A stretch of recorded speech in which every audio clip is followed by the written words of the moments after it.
Voltamos com o Expressão Nacional, que hoje debate o projeto do Trem-Bala.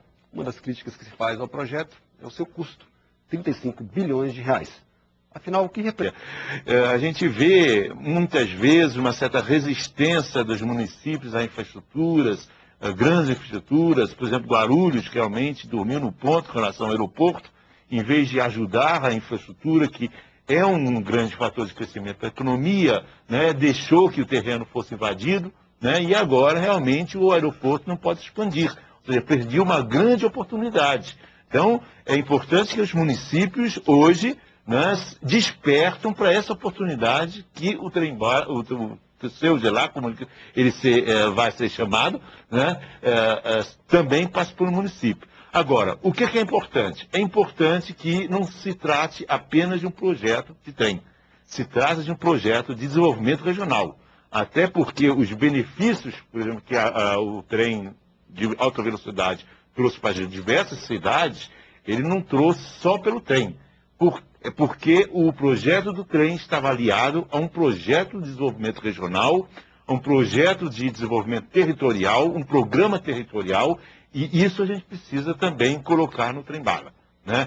Ele não é apenas um projeto de infraestrutura, e sim um elemento central de um projeto de desenvolvimento regional, como disse, é um projeto de consolidação do eixo de excelência nacional.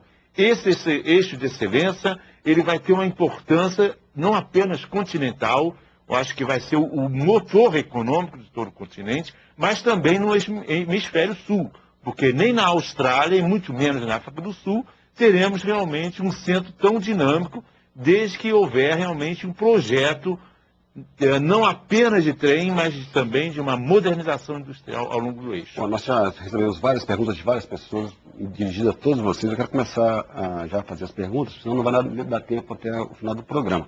Quero fazer a primeira pergunta que foi dirigida ao deputado Vanderlei Macris. Quem envia é Cauê Macris, presidente da Câmara Municipal de Americana, em São Paulo. Pergunta é a seguinte: existe viabilidade econômica para esse trem? Como serão feitos os investimentos? Apenas dinheiro privado ou o governo federal terá que fazer investimentos? Veja, é a dúvida que eu tenho colocado. A pergunta do Cauê é bem próxima daquilo que me preocupa. Eu queria dizer em relação ao que falou o Bernardo, que eu respeito muito como técnico, né, que a grande preocupação da iniciativa privada e dos investidores é ter retorno do capital, e num tempo razoável, né? Ninguém faz grandes investimentos se não tiver retorno. Como é uma concessão, e o governo diz, vou botar pouco dinheiro. Bom, o projeto é de 34,6 bilhões de dólares. Aí o Bernardo chega numa reunião aqui, que nós fizemos recentemente, na nossa comissão de transporte, e diz o seguinte, olha, 34,6 bilhões não é um número final. Tanto quanto o tempo, 2014 é uma meta, não uma imposição. Então, quando diz não é um número final, vem a cidade de Campinas, por exemplo, e diz o seguinte aqui, seu prefeito, olha, nós não vamos aceitar que o túnel, ou melhor, que o trem passe por dois bairros, São Domingos e Campo Belo. Nós queremos um túnel para não atrapalhar a vida desses bairros, vamos ter seccionamento, etc. e tal. Bom, mais um túnel de 6 quilômetros. Bom, e aí? Para quanto vai esse valor? Então, se você chegar à conclusão de que esse valor é simplesmente um valor referência, você poderá crescer nesse valor de 35 bilhões de reais. Isso pode ir para 40 bilhões. Agora, será que o investidor é capaz de fazer um investimento dessa natureza e ele terá demanda suficiente num transporte, numa concessão como essa, para poder ter o retorno do seu capital? Então, essa é a grande dúvida, que para mim é colocada, viu, Bernardo? Com a maior sinceridade. Eu acho que essa questão vai ter que ser questionada. Tem um telespectador que entrou nesse assunto, mas fez uma pergunta para o deputado Jair Martins. Eu queria depois que você comentasse. Que é justamente sobre isso. Quem manda a pergunta é a Aelton Pereira de Souza, da cidade de São João do Piauí, no estado do Piauí. Ele pergunta o seguinte: qual o impacto do trem-bala nos cofres da União? Bom, o valor que está sendo colocado como referência é o valor de 34,6 bilhões de reais. Parte disso será feito pela iniciativa privada. Não saberemos até que seja finalizada a licitação, enquanto exigirá de aporte público. Uma parte disso será de recursos públicos. Metade, 30%, 20%, acho que as condições hoje do mercado internacional são favoráveis ao projeto. O importante no que se refere a esse aporte de recursos públicos, sempre que se fizer um investimento como esse, você tem que imaginar no balanço. Quanto você gasta de recursos públicos e quanto você arrecada de recursos públicos e impostos com um projeto como esse. Você terá uma grande geração de impostos com desenvolvimento, com crescimento da indústria ferroviária. A própria operação do sistema, ele gerará impostos para o Estado, para o município e para os cofres da União.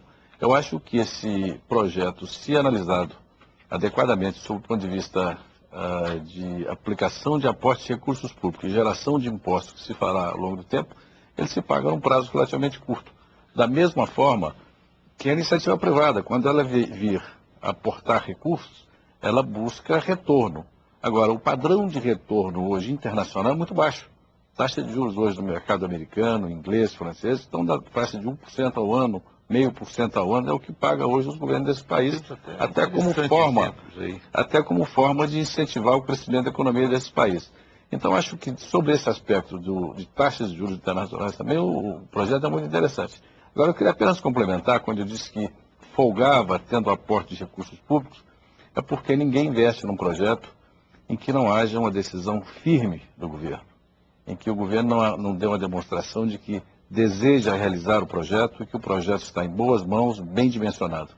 Eu acho que quando o governo diz, se necessário, vamos participar com recursos públicos, ele dá uma orientação muito firme para o mercado internacional e diz o seguinte, podem vir, podem acreditar que o projeto vai sair. Eu acho que isso é fundamental nesse ponto de vista. Um exemplo aí sobre o que ele disse, dos aportes de recursos públicos. O metrô do Distrito Federal, né? O que realmente o Distrito Federal ganhou em termos de recursos, né? Dos impostos de Águas Claras, Samambaia, temos até uma dissertação de mestrado que comprova isso, foi maior do que todo o investimento do metrô. Né? Ou seja, essa noção da sustentabilidade fiscal é uma ferramenta essencial num projeto desse. A gente tem de aproveitar esse investimento para fazer a economia crescer. E daí sim, a gente tem os recursos, o investimento pode ser pesado, mas ele pode ser sustentável. O fato do investimento ser pesado não significa que ele seja insustentável fiscalmente. A gente tem de realmente inserir isso dentro do projeto maior. O dinheiro privado, pode ser que, digamos, ele tenha uma parcela relativamente reduzida no trem, mas se tiver um investimento no eixo, o investimento privado, ele vai desenvolver os mais diversos negócios conexos a esse desenvolvimento. E isso vai fazer a balança fiscal pender para o positivo. Governador, antes da gente encerrar, esse bloco, por favor. Não, eu queria só acrescentar, e eu acho que essa preocupação é uma preocupação realmente séria sobre o projeto, mas é assim, se nós pegarmos só os impostos que estão associados ao projeto, só a desoneração, que não é um aporte direto de recursos, mas é uma renúncia a recebimentos futuros de impostos que não estão hoje, seriam gerados só pela implantação do trem, só isso já é uma contribuição importante. A modelagem que o governo está trabalhando é criar condições para que ele dê o retorno adequado o suficiente para atrair a iniciativa privada.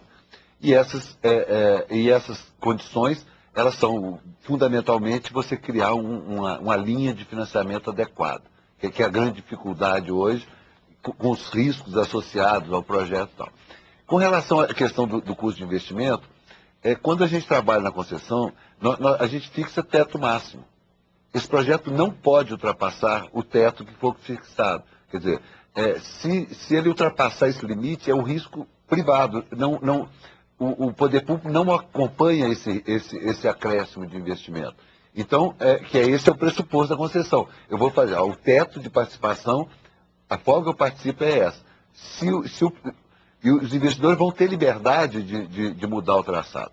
Eu só queria desculpa aí insistir, mas assim, na questão ambiental, se tem uma coisa que foi tomado um cuidado desde a origem, tem 1 ano e 2 meses que funciona uma comissão que envolve o Instituto Chico Mendes, o IBAMA, o Ministério do Meio Ambiente, que orientou toda a definição do traçado. Então, assim, é um projeto que é positivo do ponto de vista ambiental Isso é o que eu queria dizer. e que o traçado tomou os cuidados adequados. O que não quer dizer que não haja um problema, como levantou o secretário lá de Jundiaí, e nós estamos abertos, a consulta pública exatamente, ela pressupõe você está disposto a fazer as revisões que forem necessárias. E nós estamos dispostos. E vamos colocar essas revisões quando elas forem Bom, pertinentes. vamos continuar o debate daqui a pouquinho. A Expressão Nacional volta daqui a pouco com o último bloco da discussão sobre o trem-bala. Já já os nossos convidados vão responder as perguntas que chegaram. Ainda dá tempo, mande a sua para o e-mail Expressão Nacional, tudo junto sem o tio, @câmara.gov.br, ou então ligue para o telefone 0800 69 69, ligação de graça, e voltamos já.